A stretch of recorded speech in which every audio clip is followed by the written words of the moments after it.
اعوذ باللہ من الشیطان الرجیم، بسم اللہ الرحمن الرحیم۔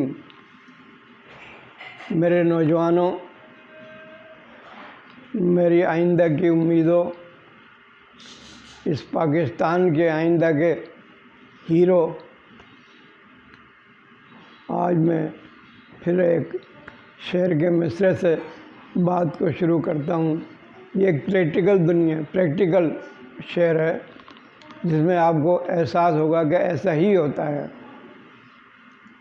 میں آپ کو بتا رہا ہوں، مجھی پہ اتنی توجہ، مجھی پہ اتنی توجہ، مجھی سے اتنا گریز، مجھی پہ اتنی توجہ، مجھی سے اتنا گریز، میرے سلام سے پہلے میرے سلام کے بعد۔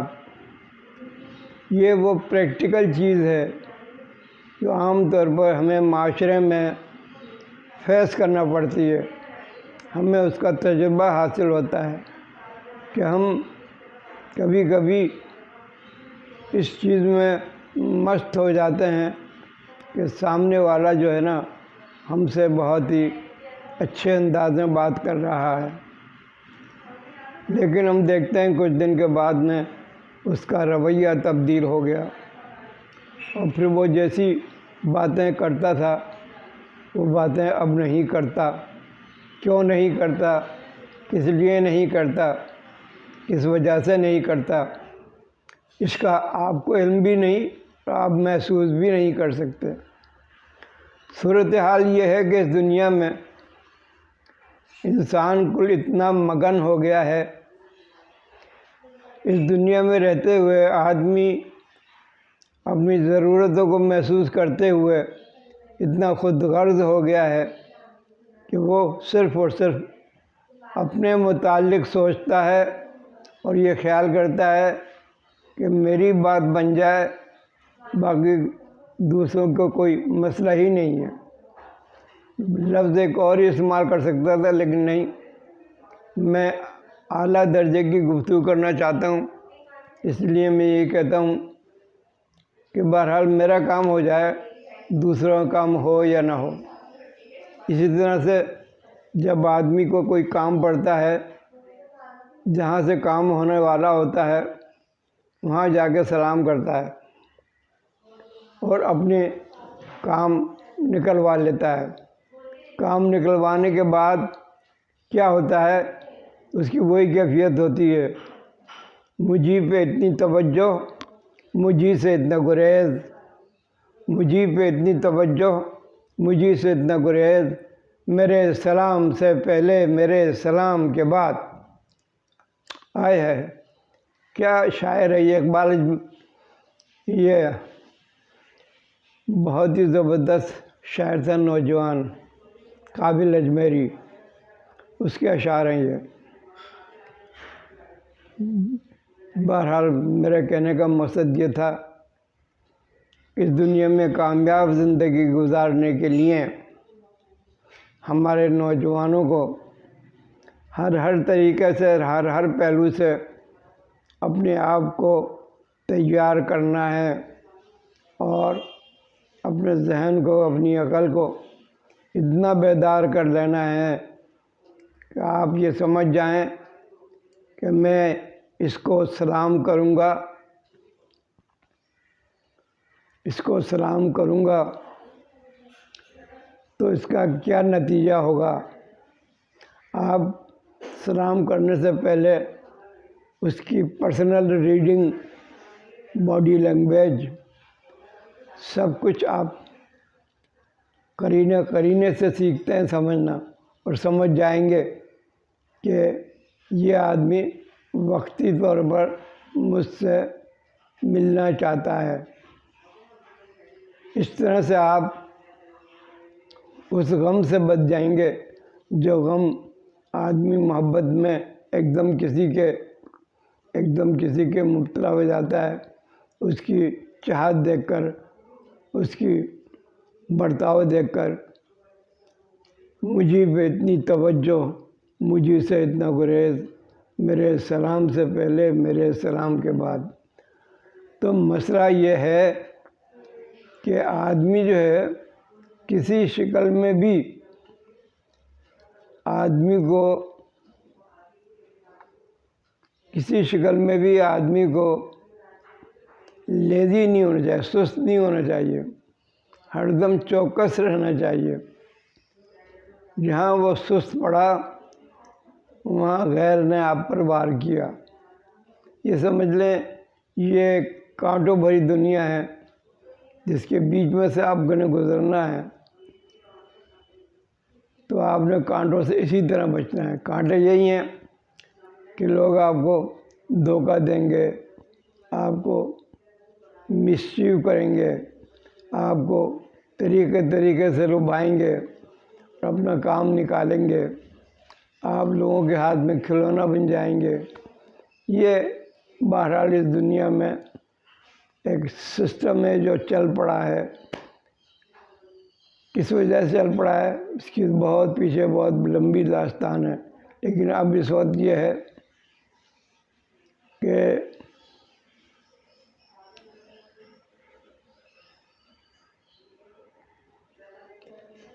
باپ بھلا نہ بھیا سب سے بھلا روپیہ، باپ بھلا نہ بھیا سب سے بھلا روپیہ۔ یہ بچپن میں ہم سنا کرتے تھے، مگر اس وقت میں آپ کو اس کی حقیقت بتاتا ہوں کہ بات یہ ہے کہ آدمی کے اندر صرف اور صرف یہ بات دماغ میں بیٹھ گئی ہے کہ مجھے صرف اپنا فائدہ دیکھنا ہے، دوسرے کا مجھے کوئی خیال نہیں کرنا۔ یہ وہ برائی ہے انسانیت کی جو بعد میں فسادات کی اور لڑائی جھگڑے کا سبب بنتی ہے۔ ایک محدود جگہ میں، ایک شہر میں لڑائی جھگڑے اور فسادات کی شکل میں پیدا ہوتے ہیں، اور اس کو وسیع کر دیں تو دو ملکوں میں آپس میں لڑائی کی شکل میں ظاہر ہوتے ہیں کہ ایک ملک دوسرے ملک کو زہر کر کے اس کے وسائل کو ہڑپ کر دینا چاہتا ہے۔ آج کل جو دنیا سامنے ہے اس میں میری بات کو سمجھنا آپ کو آسان ہو گیا ہوگا کہ حقیقت میں دنیا میں مفاد پرستی کے علاوہ کچھ نظر نہیں آتا۔ خال بہت کم آپ کو ایسے اخلاص والے بندے ملیں گے جو آپ کو صحیح معنوں میں مخلص ہوں گے اور آپ کو کسی قسم کا ضرر نہیں پہنچائیں گے، بلکہ آپ کو اپنے تئیں جو ان سے ہو سکے گا فائدہ ہی پہنچائیں گے، اور ایک اچھی رائے بھی دیں گے کہ آپ یہ کام کر لیں اور یہ کام نہ کریں۔ یہ ایک ایسی بات ہے جو مجھے اس لیے کرنا پڑ رہی ہے، اس وقت دنیا میں یہ اسی چیز کا فساد پھیلا ہوا ہے۔ آدمی ایک دوسرے کو ڈوج دیتا ہے، دکھاتا کچھ ہے، کرتا کچھ ہے، وعدہ کچھ کرتا ہے، بعد میں وعدے سے مکر جاتا ہے۔ یہ آج کل کی دنیا میں وسیع تر بین الاقوامی طور پر بھی آپ یہی دیکھیں گے کہ قومیں آپس میں جو لڑائی کر رہی ہیں، جو جنگیں چھڑی ہوئی ہیں، اس کے پس منظر میں یہی ہے کہ ہم اس کے وسائل حاصل کر لیں اور اس ملک کو ہم اپنے زیر دست کر لیں اور اس کے تمام وسائل سے ہم اپنے آپ کو مالا مال کر لیں۔ یہ حوث انسان کے اندر بدیہی ہے، بالکل ہر انسان میں موجود ہے۔ اب اس کی تربیت کی ضرورت ہے کہ آپ کی تربیت صحیح ہو جائے تو آپ کے اندر یہ جو حرص ہے اس کو کنٹرول کرنے کی قوت پیدا ہو جائے گی۔ آپ سب سے پہلے سوچیں کہ یہ انسان مجھ جیسے ہی ہیں، ان کی ضرورتیں ہماری ضرورتیں جیسی ہیں۔ یہ ہماری طرح سے رہتے ہیں، ہماری طرح سے کھاتے پیتے ہیں، آخر ہم کیوں ان کو دھوکہ دیں؟ ہم کیوں نہ آپس میں مل جل کر کے ایک دوسرے کی مدد کر کے کام کریں اور پھر باہم آپس میں جو فائدہ ہو وہ تقسیم کر لیں۔ اگر کوئی الگ کوئی کام کر رہا ہے تو اسے کرنے دیں، جو جس مد میں اس کو فائدہ پہنچ سکتا ہے آپ کی طرف سے آپ اس کو پہنچائیں، اسی طرح وہ آپ کو پہنچائے۔ یہ ہے اصل بات جو آج کل نہیں ہے، جو آج کل نہیں ہے۔ اب مجھے کہنا پڑے گا کہ دنیا میں اس فساد کو روکنے کے لیے اللہ نے پیغمبر بھیجے، اللہ والے بھیجے، جنہوں نے انسان کی ان خرابیوں کی نشاندہی کی۔ سب سے آخر میں اس دنیا میں پیغمبر تشریف لائے، وہ ہم مسلمانوں کے محمد مصطفیٰ احمد مصطفیٰ صلی اللہ تعالیٰ علیہ وسلم تھے۔ انہوں نے آ کر کے اخلاق کی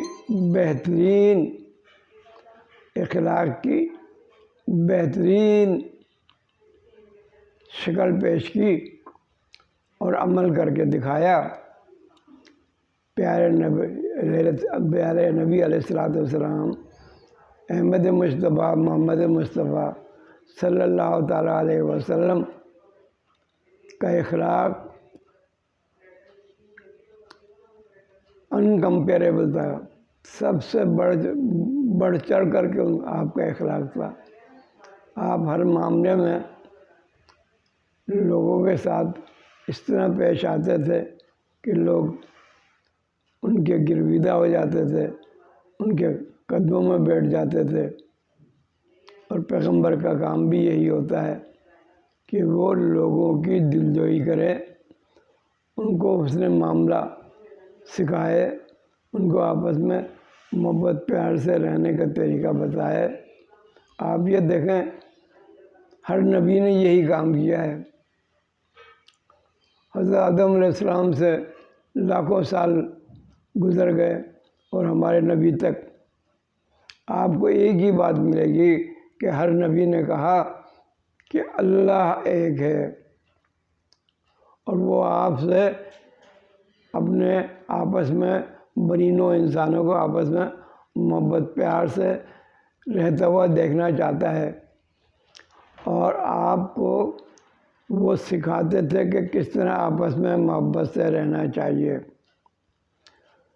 ہر نبی نے اپنے وقت میں ضرورت کے مطابق یہی کام کیا ہے کہ اخلاق کی ان ضرورتوں کو سمجھایا ہے جس سے کہ انسان جو ہے صحیح راستے پہ چلے، اخلاق اس کا اچھا ہو جائے اور معاشرے میں محبت پھلے پھولے اور معاشرے میں صحیح معنوں میں ترقی ہو۔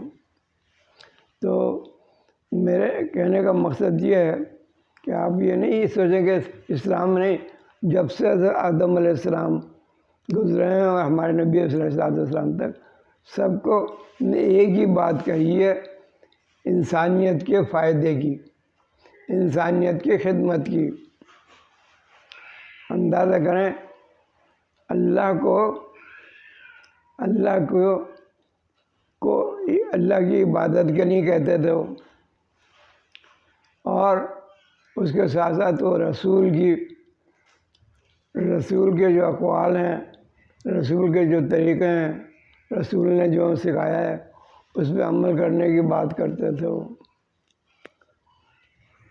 صاحب۔ اور اس کے ساتھ ساتھ وہ جو ان کے ساتھ گزر چکے ہیں لوگ، انہوں نے جو اچھے اعمال کیے ہیں ان کے متعلق بتاتے تھے۔ غرض کہ ہر نبی کے ساتھ ایک پورا سسٹم چلتا رہا۔ جب آدمی گمراہ ہو گیا تو پھر نئے نبی آئے، اور اس طرح سے آخری نبی ہمارے نبی محمد مصطفیٰ صلی اللہ تعالیٰ علیہ وسلم ہیں۔ اس موقع پر دنیا ایک گلوبل ولیج میں تبدیل ہو چکی تھی، گلوبل ولیج میں تبدیل ہو چکی تھی، اور اب یہ موقع ایسا تھا جہاں مکمل طور پر ایک پرفیکٹ آئین دے دیا جائے، پرفیکٹ کانسٹیٹیوشن دے دیا جائے، جس کے اندر انسان کے تمام مسائل حل ہوں۔ الحمدللہ قرآن پاک جیسے پچھلی کتابیں ہیں، مبارک کتابیں ہیں، انجیل، تورات، زبور، لیکن خود ان کے ماننے والے سمجھتے ہیں کہ اس میں کافی کچھ تبدیلی ہو گئی ہے۔ اسی وجہ سے قرآن کی حفاظت کا معاملہ اللہ تعالیٰ نے اپنے ہاتھ میں لے لیا، اور آج تک قرآن ویسا کا ویسا ہی موجود ہے جیسا کہ وہ پیغمبر وسلم کے زمانے میں اترا تھا۔ دنیا کے کسی حصے کے قرآن شریف کو دنیا کے دوسرے حصے کے قرآن شریف سے ملا لیں، یکساں ہیں۔ یہ وہ احکامات ہیں، یہ وہ قوانین ہیں جو کہ پیارے نبی علیہ السلام نے ان کو کھول کھول کے بیان کیا ہے اور ان کی تشریح کی ہے، جس کو ہم حدیث کے طور پر مانتے ہیں۔ تو غرض کے بات کہنے کی یہ ہے کہ آدمی اس دھوکے سے بچے کہ یہ آدمی مجھے سلام کیوں کر رہا ہے، اس کے پس منظر میں کوئی اس کا وہ آپ کی اپنی سوچ، آپ کی اپنی فکر آپ کو بتا دے گی۔ آدمی کے اندر ایک لمس ہوتی ہے، لمس حس ہوتی ہے، وہ سامنے والا جب سامنے آتا ہے نا تو محسوس ہو جاتا ہے کہ یہ کس قسم کا آدمی ہے۔ یہ تو ہر انسان کو حاصل ہے، ہر انسان کو حاصل ہے، وہ کسی بھی مذہب سے تعلق رکھتا ہو۔ اب اس کے بعد میں اس کا عمل بتاتا ہے، آپ اس کو تھوڑا ٹیسٹ کر لیں، بہت سے طریقے ہیں ٹیسٹ کرنے کے، تو پھر آپ جو ہے نا نقصان سے بچ سکتے ہیں۔ اس لیے حضرت عمر رضی اللہ تعالیٰ عنہ جو ہمارے دوسرے خلیفہ گزرے ہیں، انہوں نے فرمایا کہ آپ اس سے کچھ لین دین کریں، کچھ اس کے ساتھ صحبت میں رہیں، کبھی اس کے ساتھ سفر میں جائیں، غرض کے اس طرح سے آپ اس کو پرکھ لیں گے کہ وہ معاملات میں کیسا ہے۔ معاملات میں اگر وہ صحیح ہے تو پھر آپ اس سے اپنے معاملات طے کر سکتے ہیں۔ یہ ہے وہ بات جو میں آپ سے اس شعر کے ناطے کہہ رہا تھا کہ مجھے پہ اتنی توجہ، مجھے سے اتنا گریز، میرے سلام سے پہلے، میرے سلام کے بعد۔ کیا خوبصورت بات ہے آدمی کو ہوشیار کرنے کی، آدمی کو محتاط رہنے کی، کہ بھئی یہ آدمی مجھے کسی مقصد کے تحت استعمال تو نہیں کرنا چاہتا،